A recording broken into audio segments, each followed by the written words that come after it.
Good morning, everyone. Thank you for joining us. It is now Tuesday. It is June 20th, about 8 o'clock in the morning.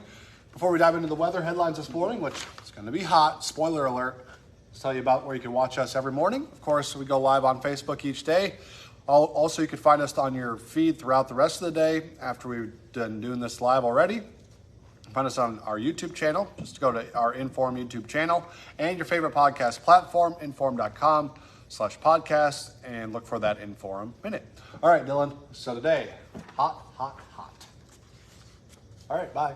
No, I'm just kidding. But it's going to be hot. It's going to be windy. Yep. We have a chance of breaking a record for heat today, right? Look at this. I don't even need to say anything. It's almost like what's the record, Scott? 97. Nope, that's 8. a forecast. Oh. Our forecast 97. Our record is 98. How windy is it going to be? Breezy, 20 mile an hour wind. Yeah, 20 to 30, gusting to 40. Look at this guy. Listens to Lydia in the morning. Yeah, well, learn some things. I'm on there 2 hours. I got to learn something. Few storms this afternoon in the evening, mainly Devil's Lake Basin down to Jamestown. Maybe one or two up in the northeastern part of North Dakota. So it could be some golf ball sized hail, 60 to 70 mile per hour winds in the strongest storms. Not expecting that with every storm. Otherwise, the rest of us kind of dry, hot, windy throughout the day. Watch those storms, of course. We'll keep you updated on WDAY and the Storm Tracker app throughout the day on those. Tomorrow, a little bit cooler, back to the low 90s with a few scattered showers and thunder showers, and then scattered showers and thunder showers through Thursday. Friday and the weekend. Friday looks pretty nice, but the weekend, more scattered showers and thunderstorms, which we need the rain. It's just unfortunate that that ends up on a weekend.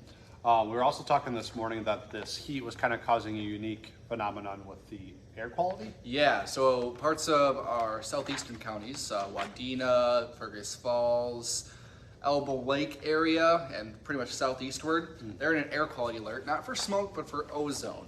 And ozone is good in the upper level of the atmosphere, way up in the sky, because it protects us at the surface from the harmful rays of the sun.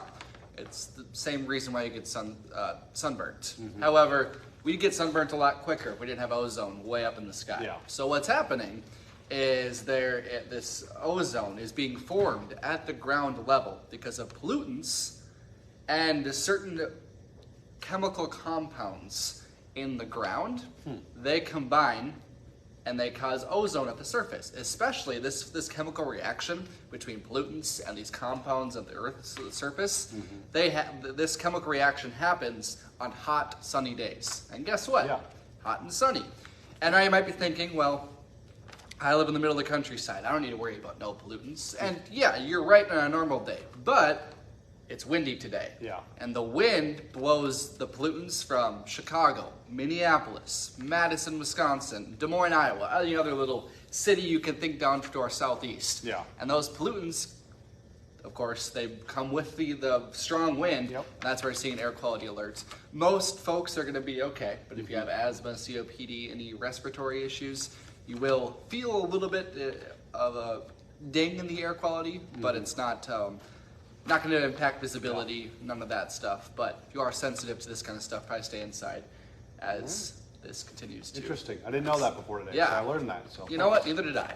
I learned a lot this morning about ozone. I know it's something we're going to talk a lot in meteorology, but I did some research before First News, and kind of an interesting topic. We don't really talk about it. No, not that much. It's like very rare for us to have it this far north, or like because it's North Dakota. We don't really have a big city. Our big city in North Dakota is Fargo. Yeah. It's a big city, but like it's not the size of Minneapolis or Chicago. Exactly. That's why, like, they didn't really talk about it in school and haven't really talked about it, but it makes sense. We have a, blast furnace, as Lydia likes to call it, the next couple of days. It's going to be hot before we get some relief. Yes, But, the relief is coming eventually. sounds like a pool day to me. Yeah, well, We'll see. do you like waves in your pool? I mean, I'm fine with it. I'm not worried about it.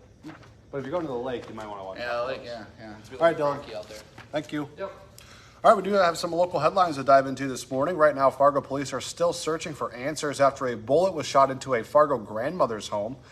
She took some pictures after that bullet flew into her home. It was by the Arbors area. It happened Sunday. She says the bullet went through her living room window and then into her bedroom. She also cares for her 2 grandchildren at that same home. She does believe that the stray bullet was just that, a stray, and was not a targeted attack.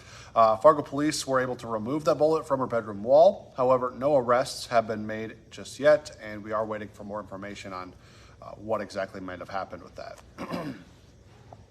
North Dakotans might be getting asked if they want to get rid of their property taxes.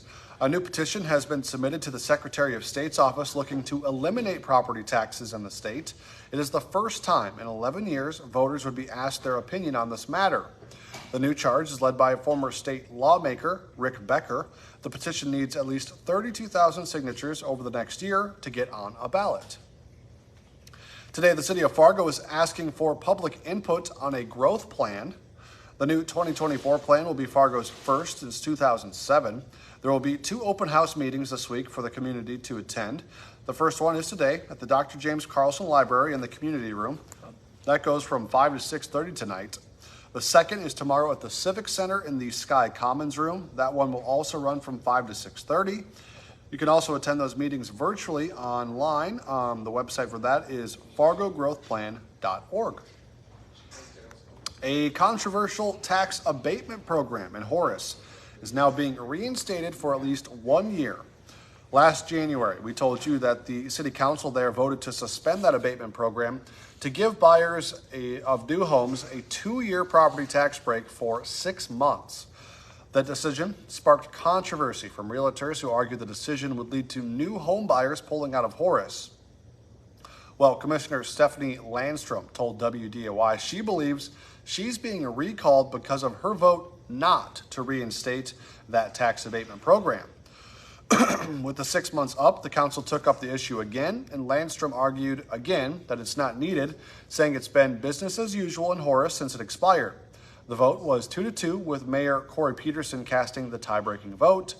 Landstrom's recall election will take place on August 15th. Today, the University of North Dakota will start blocking TikTok on campus internet networks. The State Board of Higher Education voted back in March to enact that bill for all 11 state schools. It cited national security concerns as the reason for that vote, but that ban does not go into effect until July 1st, I should say. And we believe UND is going to be the first school in the state to do so. An email sent to faculty, staff, and students says people will still be able to use the app TikTok on their personal devices, but to do it, they cannot be connected to a UND wired or wireless network. Also, the app will be banned from any devices that are owned by the university. All right. The Grand Forks City Council has also voted to allow murals in residential areas there in the city.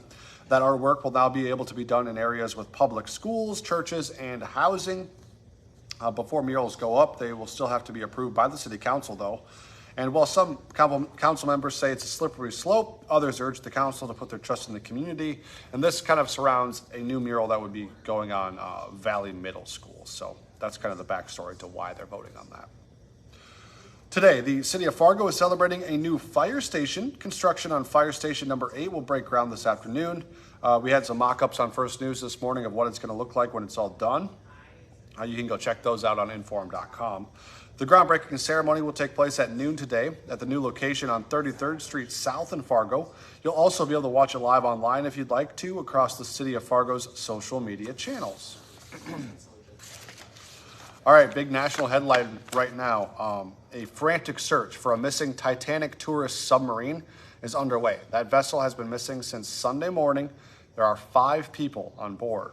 And now experts are painting a grim picture regarding those rescue efforts. The more time that goes by, the less likely it is to get found. And if it gets found, for them to be alive inside. St. John's Harbor in Newfoundland is one spot where Canadian forces are being launched to help search for that submersible. They're working with the U.S. Coast Guard. They tweeted out overnight that they're working throughout the night. They're working throughout the morning. They're scouring an area of about 900 miles off the coast of Massachusetts with water as deep as 13,000 feet. That vessel started its voyage down to the Titanic on Sunday morning. The ship that was hauling the vessel lost contact with the sub about an hour and 45 minutes into its dive. It's believed the vessel had about 3 to 4 days of oxygen on board for their supply, about 96 hours or so worth of oxygen. It's being reported that the passengers, among them are British billionaire Hamish Harding. Also a father and son are believed to be on board, as well as a Titanic historian. So we'll continue to follow that story for you. It's kind of really taken over the national headlines so far this morning. All right, you can watch Hot Mike with Don Mizzo today from 9 to 11 this morning. You can watch him talk about all things sports. You can do that on WDAY Extra and Inform.com. And don't forget, for 99 cents a month for your first 3 months, you can get an all-access pass to Inform.com. Just visit Inform.com/subscribe to take advantage of that deal. And you can join us the rest of the day on air for our newscast and updates on all these local and national stories, as well as the weather. Our next newscast is at 11 o'clock. Then this afternoon, 4, 5, 6, 9, and 10.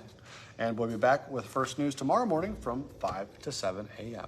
Have a good day, folks. Stay safe out there.